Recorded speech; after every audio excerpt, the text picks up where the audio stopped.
नमस्कार, मैं राहुल यादव और स्वागत आपका इस चैनल पर। हरियाणा चुनाव में अब जलेबी की एंट्री हुई है और जलेबी की एंट्री हुई है। कल पूरे दिन सोशल मीडिया पर जलेबी तली जाती रही और बाद में पता ये चला कि बीजेपी जो जलेबी तल रही थी वो मीठी नहीं खट्टी निकली।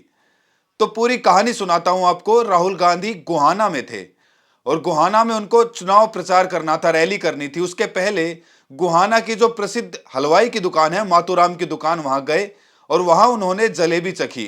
वो दुकान बेहद फेमस है, मोदी जी भी वहां की जलेबी खा चुके हैं। बताते हैं कि गुहाना जो जाता है वहां की जलेबी जरूर खाता है।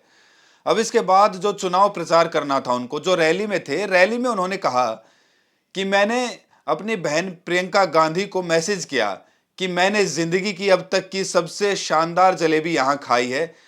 और जो उनके साथ दीपेंद्र हुड्डा और बजरंग पुनिया थे, उनसे कहा कि ये जलेबी पूरे हिंदुस्तान में जानी चाहिए, पूरी दुनिया में जानी चाहिए। और अगर ये जलेबी पूरे हिंदुस्तान और पूरी दुनिया में जाएगी तो इनकी दुकान एक बड़ी फैक्ट्री में बदल जाएगी।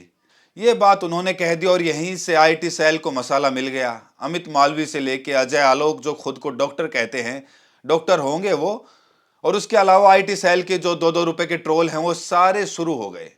दरअसल दिक्कत क्या है, इन ट्रोलों की दिक्कत क्या है कि ये कुएं के मेंढक हैं। इन्होंने दुनिया देखी नहीं। इनको लगता है कि इनके चौराहे पर जो हलवाई की दुकान है उसके अलावा जलेबी कहीं बन ही नहीं सकती और कोई तरीका हो ही नहीं सकता। तो सारे के सारे शुरू हो गए। अजय आलोक ने लिखा कि अब ये ऐसी बातें कर रहे हैं, ऐसे आदमी को प्राइम मिनिस्टर बनाना चाहती है भारतीय जनता पार्टी। जलेबी तो हलवाई के यहां तली जाती है, पेरिशेबल होती है, यानी कि खराब हो जाती है, उसकी पैकिंग नहीं की जा सकती, वगैरह वगैरह। अमित मालवीय आलू और सोने वाले बयान को लेकर आए। ये भूल गए कि आलू और सोने वाला बयान भी नरेंद्र मोदी का ही बयान था, जिसको कोट किया था राहुल गांधी ने। अब वो इतना पॉपुलर हो चुका है, इतना कोट लोगों के बीच में जा चुका है कि अब लोग जानते हैं कि आलू और सोने वाला बयान दरअसल नरेंद्र मोदी का बयान था। लेकिन आइए जानते हैं जलेबी के बारे में। जब बात चल ही रही है तो जलेबी पर थोड़ी बात कर लेते हैं। मैं गया हुआ था डेनमार्क और डेनमार्क में अपने एक भारतीय दोस्त के यहाँ ठहरा हुआ था।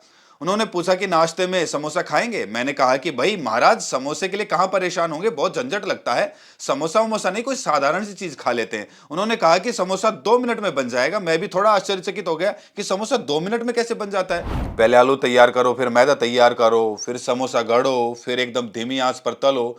कुल मिलाकर आधे घंटे या 1 घंटे का प्रोसेस होता है 8 से 10 समोसे बनाने का।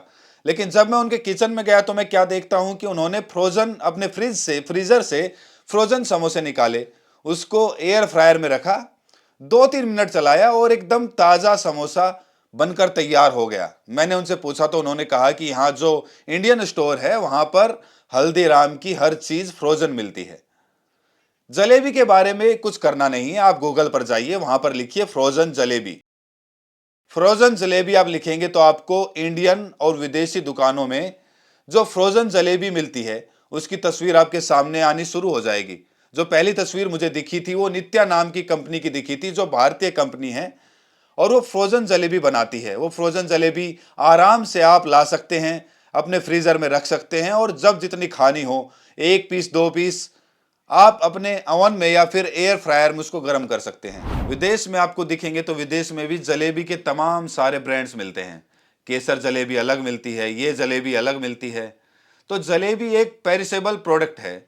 जो लिख रहे हैं अजय आलोक, उनको पता ही नहीं है कि इस देश में और देश के बाहर फ्रोजन जलेबी मिलनी शुरू हो गई है, जिसको फ्रीजर में रखकर आप जब तक चाहें तब तक खाएं। वैसे तो समोसा भी सुबह सुबह गर्म तला जाए तो शाम तक नहीं खाया जा सकता, लेकिन जो फ्रोजन समोसा होता है वो महीनों तक आप अपने फ्रीजर में रखकर खा सकते हैं। दुनिया बदल गई है और बदली हुई दुनिया में लोगों के सामने रोजगार के तमाम सारे नए नए माध्यम आ गए हैं। लेकिन ये जो कुएं के मेंढक हैं, इनको सिर्फ राहुल गांधी को ट्रोल करना है। ये अलग बात है कि इस ट्रोलिंग के चक्कर में अपने ही नेता की ये ज्यादा बेइज्जती कराते हैं। आप ये देखिए कि रात को इन्होंने ये सारा तमाशा किया और उसके बाद सुबह सुबह कांग्रेस ने एक मस्त कार्टून वाला, जो कांग्रेस का नया तरीका है, जो इस चुनाव से उन्होंने शुरू किया है कि एक 1.5 मिनट का एक वीडियो जारी कर देते हैं कार्टून इमेजेस के साथ, जो बिल्कुल मिलती जुलती होती हैं प्रधानमंत्री से, शाह साहब से, सैनी से और बाकी लोगों से। वो जारी कर दिया, वीडियो आप देख ही रहे होंगे स्क्रीन पर। और पूरा का जो पूरा तमाशा था इनका, वो तमाशा पलट कर रख दिया। प्रॉब्लम यह है कि भारतीय जनता पार्टी के पास कोई मुद्दे ही नहीं रह गए। राहुल गांधी एक पढ़े लिखे आदमी हैं, यूरोप में रहे हैं। सच्चाई ये है किरण जी कि बुरी बातों और बुरे कामों से जनता को एक दो बार बेवकूफ बनाया जा सकता है, लेकिन इस देश के नागरिक हमेशा हमेशा बेवकूफ नहीं बनते हैं। ये तो पिछले लोकसभा चुनाव में ही बता दिया। चुनाव आयोग की कृपा से आप लोग सरकार में हैं। अगर 60-70 सीटों पर पड़े हुए वोट और गिनती किए हुए वोटों में अंतर नहीं होता तो आप शायद विपक्ष में बैठे होते। आपने जो कर्म किए थे उसके चलते शायद आप विपक्ष में बैठे होते।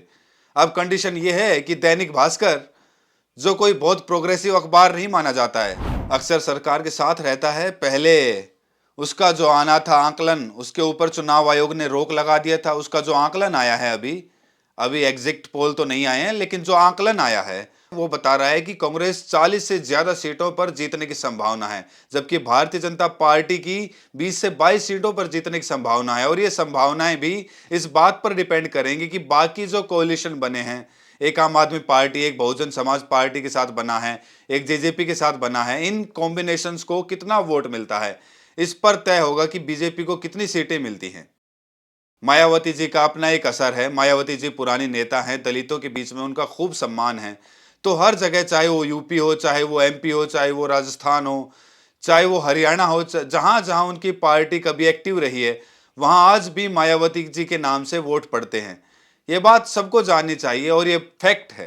अब कितने वोट मायावती जी के नाम पर पड़ते हैं, दलित जाति जो एकता हुई है उसमें कितने दलित वोट मायावती के नाम से यहां वहां होते हैं, इस बात पर निर्भर करेगा कि कांग्रेस की सीटें कम होती हैं, ज्यादा होती हैं। और ज्यादा कैलकुलेशंस जो आ रही हैं, हमारी बातें ज्यादातर चलती रहती हैं हरियाणा के पत्रकारों से, वहां के लोगों से, वहां जो यार दोस्त हैं उनसे बात चलती रहती है। उन सब का मानना है कि अगर कांग्रेस में पूरी ताकत के साथ ये लड़ाई लड़ी, और बाद के दौर में, शुरुआत में तो मुझे भी गड़बड़ लग रहा था कि पिछले 5-7 दिनों से कांग्रेस ने जिस तरह से जोर लगाया है, खासकर राहुल गांधी जिस तरह से वहां पर सक्रिय हैं, उसका असर जो दिखाई दे रहा है, उसमें ऐसा लग रहा है कि ये सीटें 50 के आसपास भी आ सकती हैं और भारतीय जनता पार्टी की सीटें घट के 10 से 15 के बीच में भी हो सकती हैं।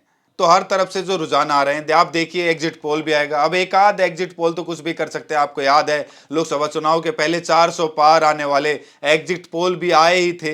नतीजा जब आया तो पता चला कि 400 पार छोड़िए, बहुमत भी नहीं मिला। तो एक आध एग्जिट पोल इधर उधर करेंगे, लेकिन जो एग्जिट पोल भी कराते हैं उनको थोड़ी शर्म होती है कि अगली बार बहुत बेइज्जती हो जाएगी। तो जो एग्जिट पोल आएंगे उनको आप देखिएगा, स्थिति कमोवेश यही बने रहने की होगी। तो मिलता अगली वीडियो में, तब तक के लिए अपना ख्याल रखें।